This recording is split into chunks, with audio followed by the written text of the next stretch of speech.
ये समझना होगा कि हिंदुस्तान के राजनीतिक स्ट्रक्चर में हो क्या रहा है।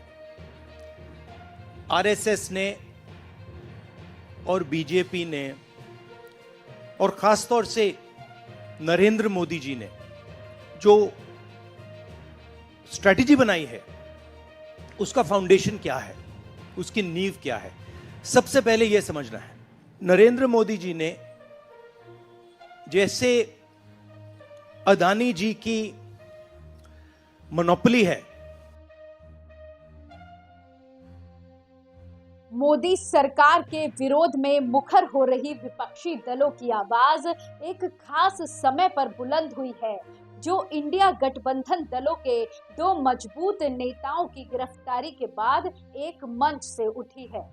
क्योंकि 31 जनवरी को ईडी ने झारखंड के मुख्यमंत्री हेमंत सोरेन को गिरफ्तार किया, लेकिन उससे पहले उन्होंने इस्तीफा दे दिया। जबकि 21 मार्च को दिल्ली के मुख्यमंत्री अरविंद केजरीवाल को ईडी ने गिरफ्तार कर लिया, जिसके बाद से ही विपक्षी दलों के ईवीएम के नाम पर धांधली वाले राग के साथ दूसरे आरोप भी शामिल हो गए, जिसमें जांच एजेंसियों का नाम सबसे ऊपर था।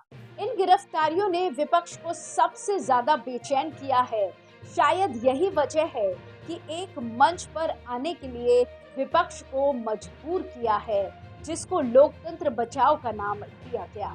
लेकिन मोर्चा उन्हीं महिलाओं ने संभाला जिनके अपनों को ईडी ने गिरफ्तार किया। तो क्या जनता को भरोसा दिलाने में विपक्ष कामयाब हो रहा है कि सरकार जो कर रही है वो सही नहीं कर रही है? क्योंकि लोकतंत्र बचाओ रैली में प्रियंका गांधी ने केंद्र की मोदी सरकार पर रावण के बहाने जोरदार प्रहार किया। जैसा प्रहार प्रियंका गांधी की तरफ सत्ता पर दिखाई दिया, वैसा ही जोरदार हमला पंजाब के मुख्यमंत्री भगवंत मान और बिहार के पूर्व डिप्टी सीएम तेजस्वी यादव ने भी किया।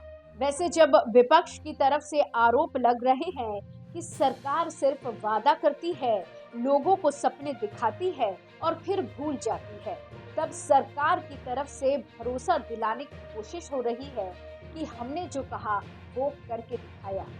केंद्र सरकार के इन दावों के बीच कांग्रेस पार्टी लगातार लोगों से जुड़े मुद्दों को उठाने की कोशिश कर रही है। बेरोजगारी, किसानों और महंगाई पर सरकार को घेर रही है। इसलिए वो कह रही है कि अगर सत्ता को चुनौती देनी है तो ठोक कर वोट करना होगा। विपक्ष की ओर से केंद्र की सत्ता में वापसी के लिए हुंकार भरी जा रही है। ऐसे में एक तरफ विपक्षी दल खड़े दिखाई दे रहे हैं, तो दूसरी तरफ सत्ताधारी दल भी अपने सहयोगियों के साथ शक्ति प्रदर्शन कर रहा है। वैसे सत्ता पक्ष विकास को मुद्दा बनाकर विपक्ष को भ्रष्टाचार के मुद्दे पर कटघरे में खड़ा कर देता है, लेकिन विपक्षी दल अपने खेमे के दो मुख्यमंत्रियों के जेल में जाने के बाद सीधे भ्रष्टाचार के मुद्दे पर आर पार की जंग छेड़ती है। भ्रष्टाचार के मुद्दे पर प्रधानमंत्री मोदी ने मेरठ की रैली से हुंकार भरी, तो दूसरी तरफ दिल्ली में लोकतंत्र बचाओ रैली से सुनीता केजरीवाल ने मोर्चा संभाल लिया था।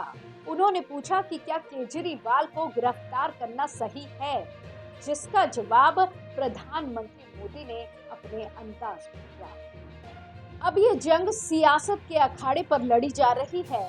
विपक्ष एक तरफ जनता के बीच सरकार की नीयत पर सवाल खड़े कर रहा है, तो दूसरी तरफ प्रधानमंत्री मोदी भ्रष्टाचार पर कार्रवाई को अपने चुनाव प्रचार का हिस्सा बना रखा है। मतलब साफ है कि प्रधानमंत्री मोदी भ्रष्टाचार के खिलाफ जंग की बात कर रहे हैं, तो दूसरी तरफ राहुल गांधी साफ कह रहे हैं ये कार्रवाई सिर्फ विपक्ष को आउट करने की साजिश है। इस तरह के और अपडेट के लिए कृपया अपने एयर न्यूज चैनल को सब्सक्राइब करें और जब भी कोई नया वीडियो अपलोड हो तो तत्काल सूचना के लिए बेल आइकॉन पर क्लिक करना ना भूलें।